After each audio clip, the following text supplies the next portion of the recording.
Today's guest is a true Renaissance thinker in the world of venture capital and innovation. Ben Narasin is the founder and general partner at Tenacity Venture Capital and one of the earliest investors in companies like Dropcam and Lending Club. Over the past 2 decades, he's blended a love for storytelling, grit, and strategic foresight to back breakthrough founders. In this episode, we dive into what separates good founders from great ones, why first to brand beats first to market in the AI race, and how data might just become the next gold rush. Only this time, we'll be renting out the mines. If you're building something new or betting on the future, this one's for you. I'm getting started here with our friend Ben Narasin. Ben, absolutely pleasure to have you on the show today. And the first question I got to open up with is what got you interested in the intersection of humanity and technology? Well, thanks for having me, of course. I'd say the greatest compliment I was ever given, there was a woman that worked at Kleiner Perkins that once said, "You are really a true Renaissance man." And I always loved that. That very much resonated.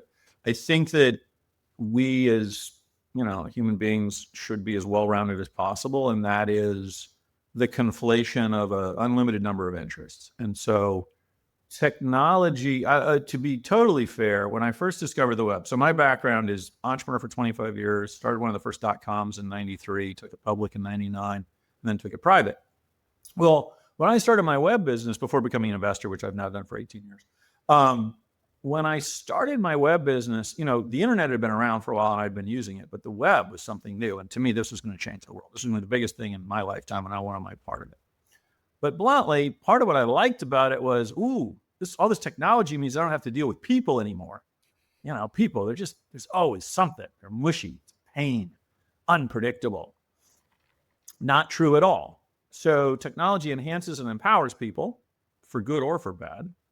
And, look, I don't have an explicit mandate in my investment. I'm not a double bottom line or triple bottom line firm, but I fund phenomenal founders that want to do great things. And I think that makes the world a better place. And so when that evolves humanity or it helps them in some way, and look, to be realistic, it's like if you watch the first episode of Silicon Valley, we are here to change the world of administrative technology support within the enterprise stack. Yeah, okay, whatever. So any business done well, at a minimum, creates jobs.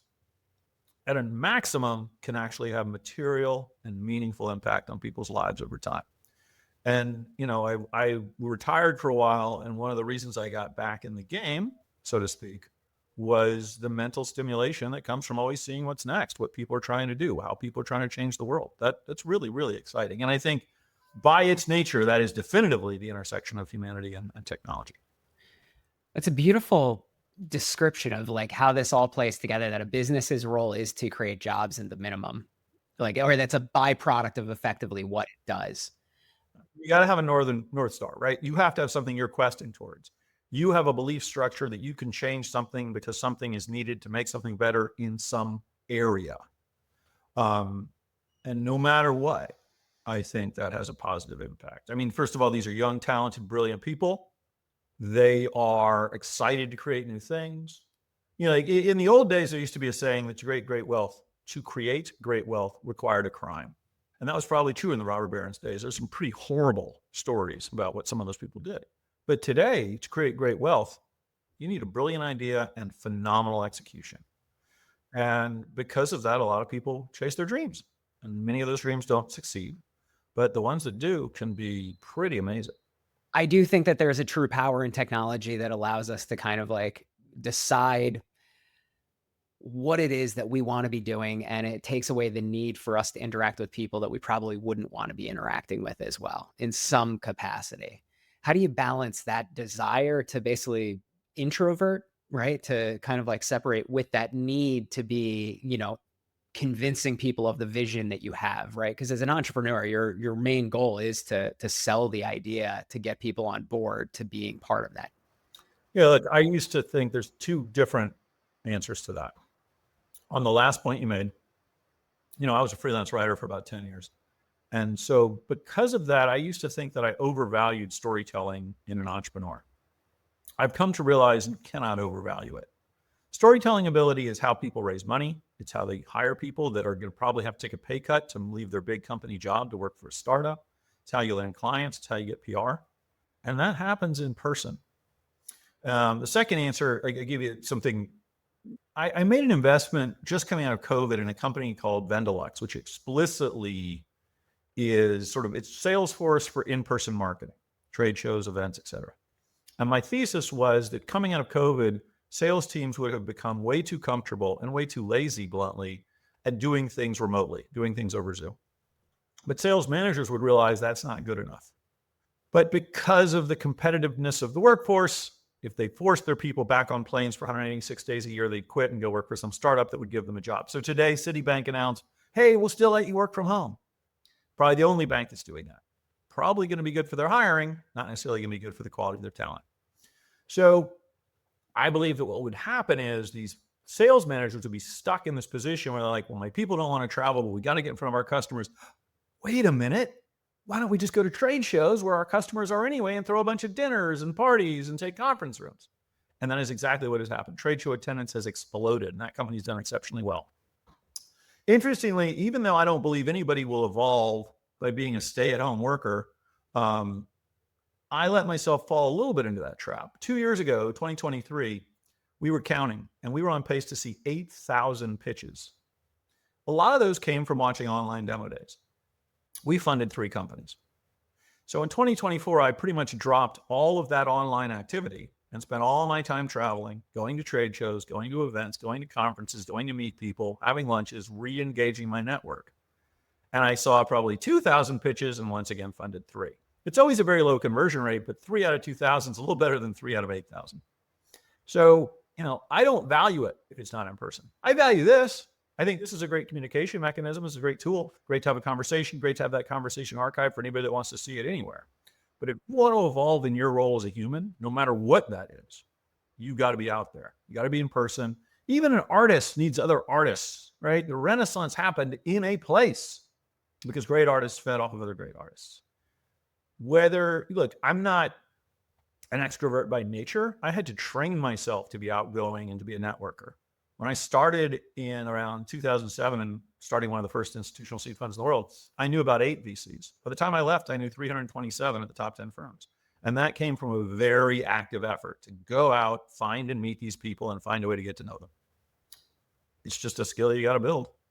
There is the aspect of finding your tribe, right? Like, and actually going out and making the effort to be part of a community and to grow that. I'm still fathoming the idea that you would go through 8,000 pitches in a year and fund 3. And from a sales perspective, I can understand that investing in sales are quite different activities. What is it that you're looking for when you're choosing the 3? So, it's not like I have a target of 3. Yeah. Generally speaking, it just happened that in total, we did 9 the first year, 6 the second year, 3 the third year, and 3 the fourth year. Okay. I prefer not to be on a trend of 3. That would take me a very long time to deploy the fund. But I'm looking for phenomenal founders. Number one answer to your question, I'm looking for founders that make me say, wow. There's a visceral reaction. What I've learned over time, when you look backwards at, in this case, 18 years of investing, you learn things about yourself and about what worked and what didn't. And one of the things I learned is there's no deal that goes well that you didn't fall in love with the minute you met it. It being the person and the opportunity. I need 5 things to make an investment. People, a great idea, a huge market if it works. It's not that you fall in love and say yes. To be crass, it takes me 1 to 3 months to figure out whether it was love or lust. You got to look at the market. You got to look at the competitive landscape. You got to look at the entrepreneur. You got to spend as much time as you can with the entrepreneur. My fund is called Tenacity Venture Capital for a reason. Tenacity is the only secret to entrepreneurial success, since brilliance is assumed, or I wouldn't have funded you. A great idea is assumed, or I wouldn't have funded you, as I just said, and a huge market's assumed, or I wouldn't have funded you. The difference between having all those things, brilliant people, great ideas, huge markets, success and failure, often comes down to whether or not that person will step up again when they get knocked down on the mat one more time. Entrepreneurship is an incredibly difficult journey. I would argue it's the hardest job if you're not a first responder. It's the hardest job that exists in an office. A lot of people that go into a pursuit of entrepreneurship don't understand that. It's not something you can be taught with words. But when every single day you go out in the world and get hit in the face with a virtual sledgehammer, you're going to learn it. And the question is, are you then going to give up, or are you going to just keep pushing through? And that trait, that grit, that tenacity, that drive, that ambition, that's required. By the way, going back to the in-person and connectivity, the only way I'm ever going to try to even guess whether you have that is spending time with you, and I'm spending time with you in person. And so when I do diligence, my diligence is an enormous amount of time, if I can get it, with the entrepreneur, trying to understand what drives them, what they need versus what they want. Very different things. Can you teach tenacity? No.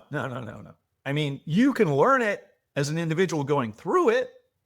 Hard times make strong people. What's the term, like iron becomes steel by going through fire or something? We heard all this stuff during COVID, by the way. These were like, you got to stick with it, man. But it's like the horse to water thing. I can say, you got to have drive. You got to never give up. But I mean, to use the metaphor, if Mike Tyson punches you on the face and you're lying on the mat, assuming you haven't been knocked out, you can either will yourself to get back up, or you can lie there and just let it all go and move on with your life. I can't fund the second. I also can't teach the second.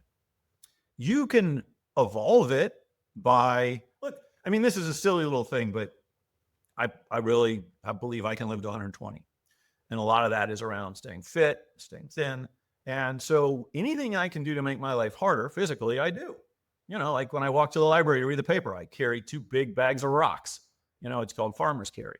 Or I run instead of walk, or I take stairs instead of elevators, or whatever. Like just looking for small opportunities to make things harder, not easier. The things that technology have done to make our lives easier have weakened us as individuals and will cost us in lifespan. It is the reason that it's one of the many reasons why, over half the US is overweight. So I think there's a mental exercise where you commit to yourself. It's not that it can be taught, but there was a great quote once: if you do not have a characteristic and you need it, assume it of yourself. And I'll give you an example when I used that once. I'm not a organized guy in the traditional manner. I don't do checklists.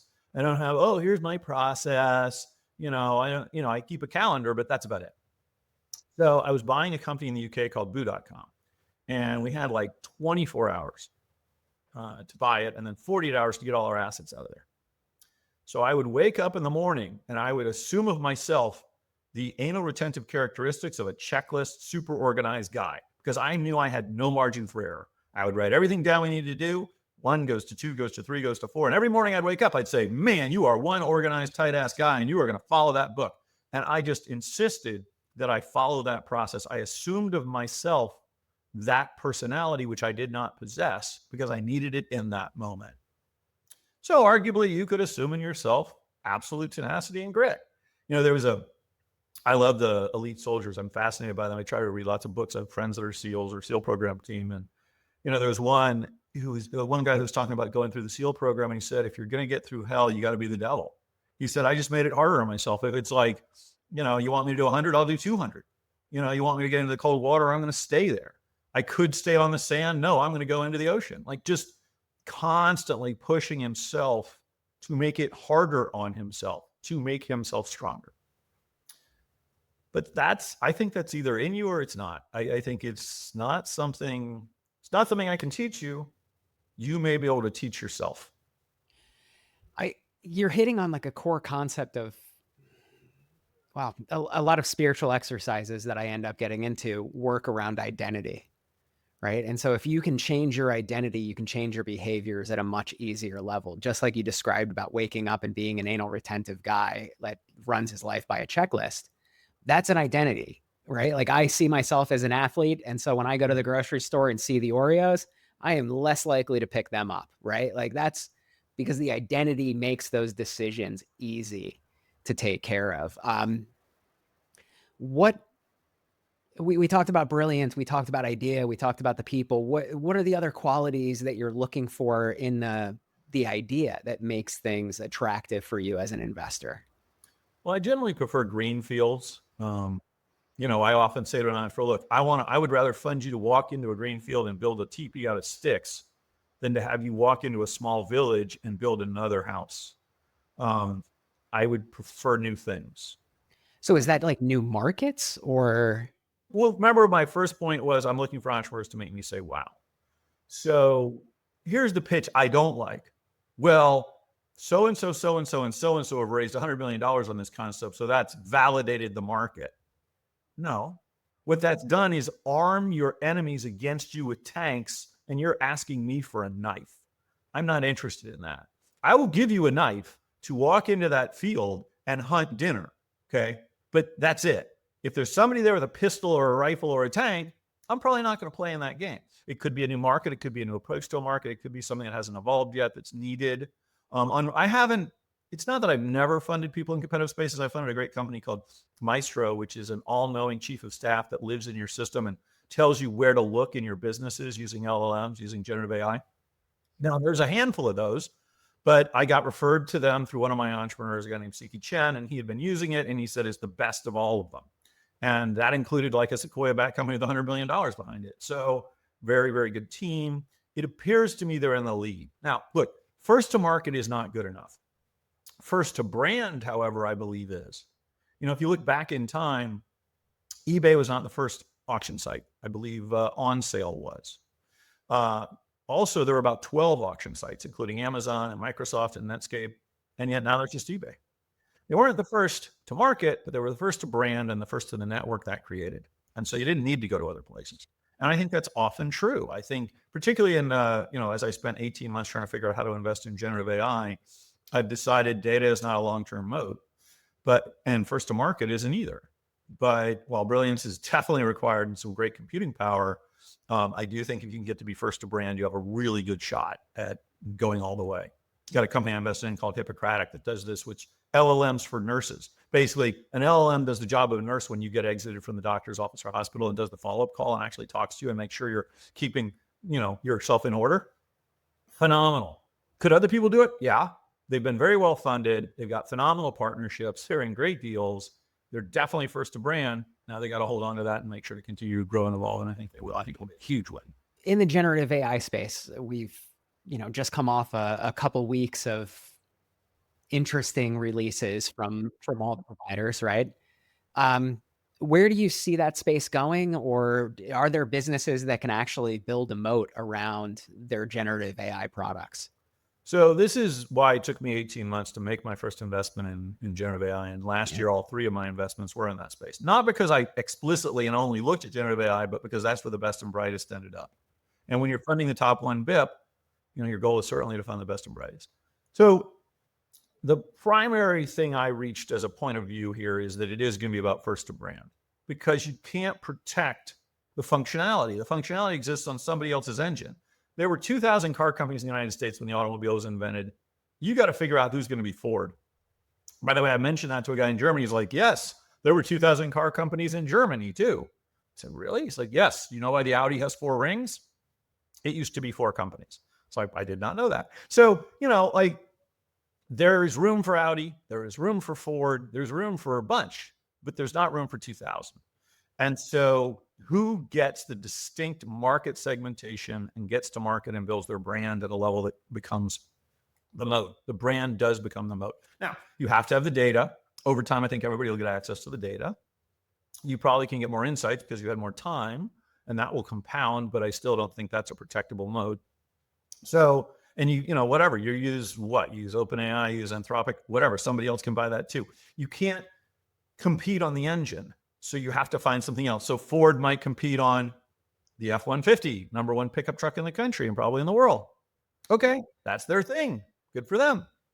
Porsche competes on Porsche, which as far as I can tell is really one car.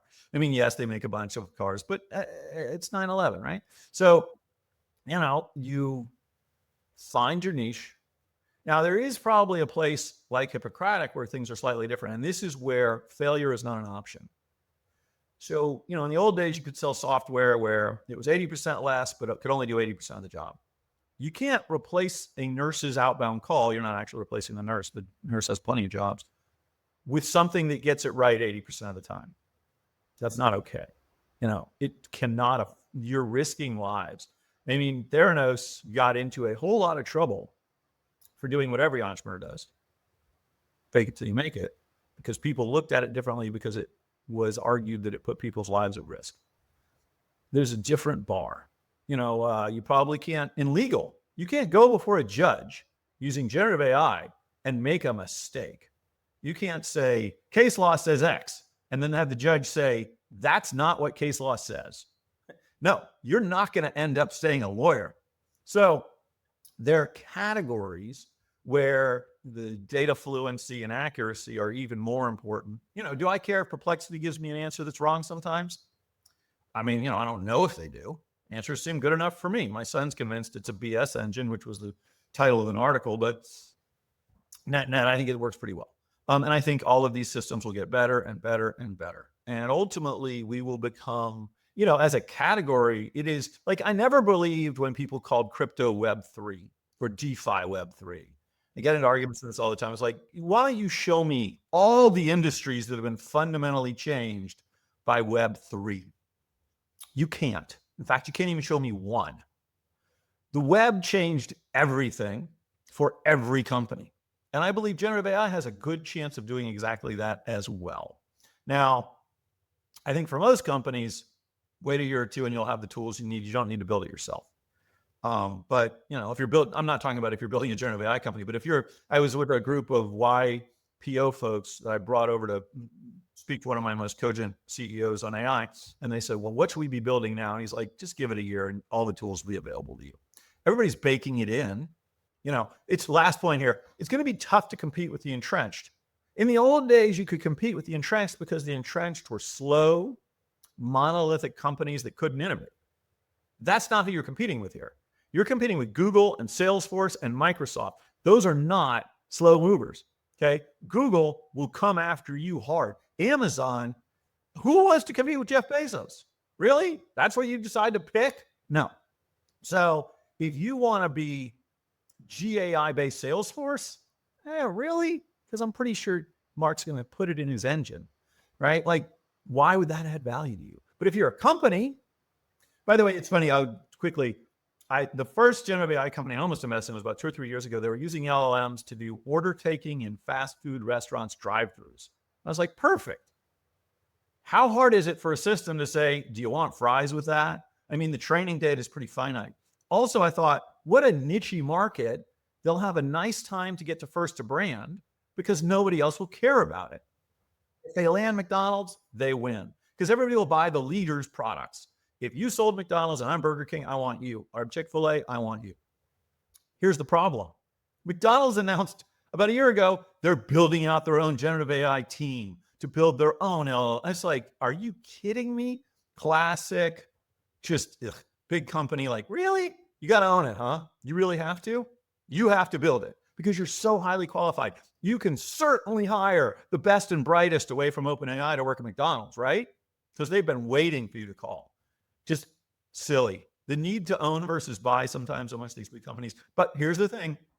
It'll fail, and then they'll buy it from somebody else. It's just that take longer. And I think you're hitting on an interesting point here that Salesforce, Microsoft, Amazon, they're all going to build the generative AI tools into their platforms. And that's what they are doing. And they have that advantage because I'm using Microsoft Word, I'm using Google's, products, the work suite as well. And then additionally, our CRM also has AI capabilities in it as well. But all of those systems, all of those solutions only have access to their data. And so for me to create an AI that has like our brand to it, we don't get a cohesive view. Like I can't ask my CRM what's going on in my finances or our marketing. And at the same time, I kind of understand why a company would like to develop expertise in this, because now you're building out intelligence as an employee inside of your business instead of, as a consultant that's coming in. And I think this is a key point because here's one of the misperceptions I believe is in the market. Early on, people are going to protect their data fiercely because they believe it's a proprietary value. Over time, I don't think that will be true. The first conflict will be everybody thinks they have a data lake. A lot of people are sitting in data swamps that aren't and need to be refined. But the second issue is this. You have this data that's so valuable, it's so secret, it's so special. Maybe you make $1 million a year on your internal LLM for 2 million, 3 million, 5 million. But I bet there's 1,000 companies that would value that data to train their LLMs. Now, when they use it to train their LLMs, they don't get your data. They borrow it to train a system. This is like hiring a great math instructor to teach a kid math. The math instructor does not lose agency over his or her knowledge of math, but he has now empowered a student to go forward in the world with better math skills. Okay. Someone was like, well, I don't want, they're going to have my customer accounts. No, they are not. The LLM is going to learn from a corpus of content. And my point being, if that's true, and you don't have to give up your data, you just have to loan it to a system that doesn't know you from Adam and doesn't care, it's just learning.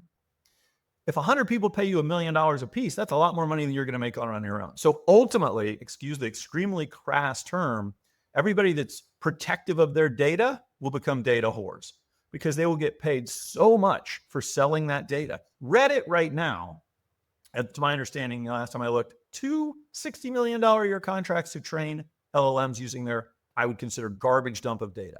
It's probably the vast majority of what drives the public stock price. The data set you have can be resold infinitely, but it can only be used for your own benefit once. And by the way, wouldn't you want to get everybody else's data too to train your LLM and make it better? So I have an investment in a company called ScalePost. It is a marketplace exactly for this. They start off with like 50 content providers like Time Magazine and Harvard Business Review. There's no data that isn't valid for a marketplace. If you're in the, I don't know, that painting behind you, let's say modern art painting business, and you need to train an LLM and you have 472 paintings worth of data, great. But wouldn't you like to have the MoMA's data? Wouldn't you like to have, the best art dealers in the top 10 cities in the world's data? Well, that's all interesting data for you if that's what your business is about. The narrower the data set, the more expensive it is on a per unit basis. And the broader it is, so Reddit, volume, an enormous amount of data of highly questionable individual pieces of value, and they get paid $60 million. But Harvard Business Review, very narrow slice of data, but highly valuable. They probably get paid a lot on a per data point basis. And so ultimately, I don't think you can rely on your data to protect yourself or your company if you're starting a GAI company. And I don't think any company will protect their data because it's just too much more value to them to monetize over time. You are better off renting out your land to an unlimited number of people to set up tents. It's still your land. They don't get to take it with them. How do you protect the value of that data? Well, the data itself trains the system. It doesn't keep the data.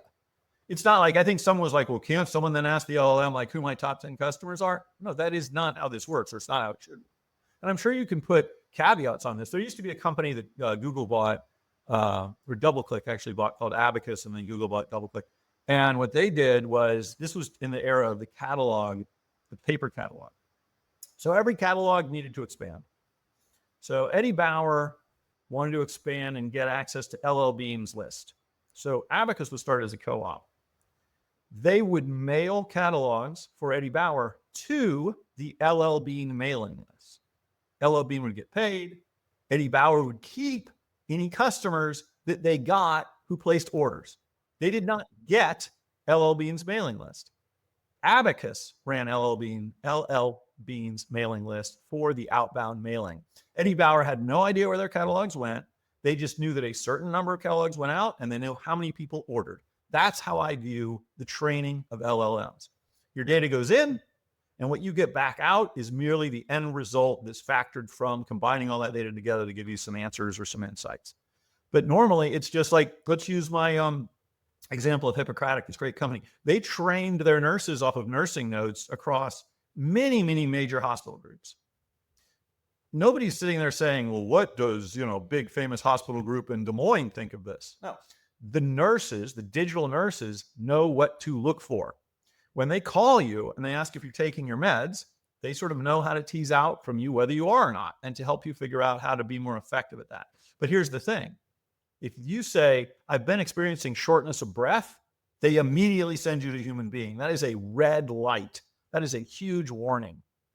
And they learn things like that from the data they got from these 10 to 35 different major, hospital groups.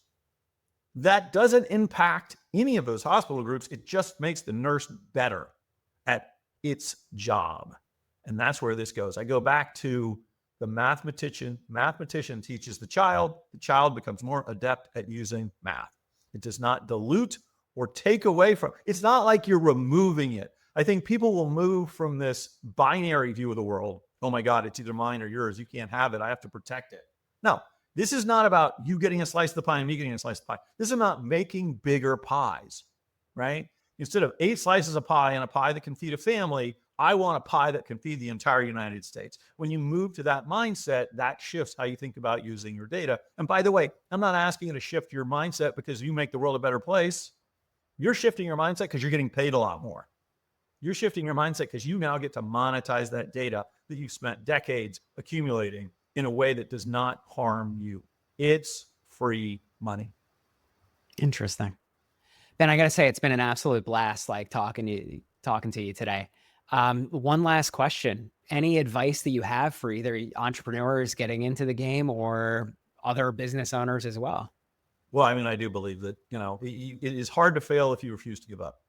I think that I've seen many, many examples of people driving all the way to the edge of the cliff and surviving because they were, that's probably not the perfect metaphor, but the knock down and get back up scenario is definitely it. Here's the one thing I would say if you're considering being an entrepreneur. If it not working out and you giving up is one of the possibilities you see in your mind, just don't even bother to start. It takes a certain amount of being either irrational or arrogant to be an entrepreneur. It takes an enormous amount of ego and mental energy to watch everybody tell you what you're doing is stupid and it won't work, as they've told every successful entrepreneur since the beginning of time.